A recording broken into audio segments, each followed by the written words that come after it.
Simuoe mwanamke ambaye analalamika sana, lawama hazishi.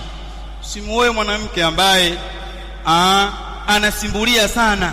Wewe umemsaidia miaka mitatu, miaka miwili, unamlisha miaka 4, 5, lakini akisaidia siku moja tu atakumbuka alichokusaidia na atakusimbulia kwa hicho.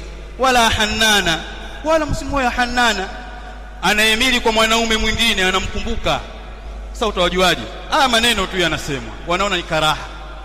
Lakini wala haddaqa wala barraqa wala shaddaqa, msimuoe mwanamke ambaye kila kitu akikiona na kikodolea jicho na anakuambia umnunulie.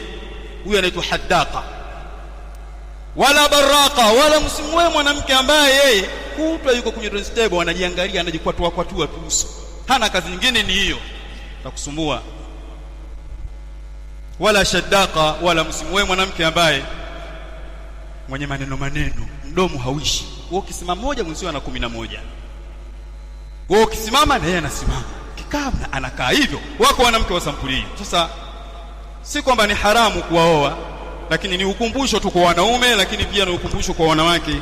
Si tabia nzuri ya kuwa wewe uko juu ya mwanaume ambaye amepewa nafasi hiyo na Allah subhanahu wa ta'ala, moja. Lakini mbili, na wanaume nao wajitambue, wasichukulie ubabe kwa yale ambayo wanaoyafanya, wazingatie sana dini, wasije wakadhulumu, kwa sababu hakuna kinachopotea mbele ya Allah subhanahu wa ta'ala.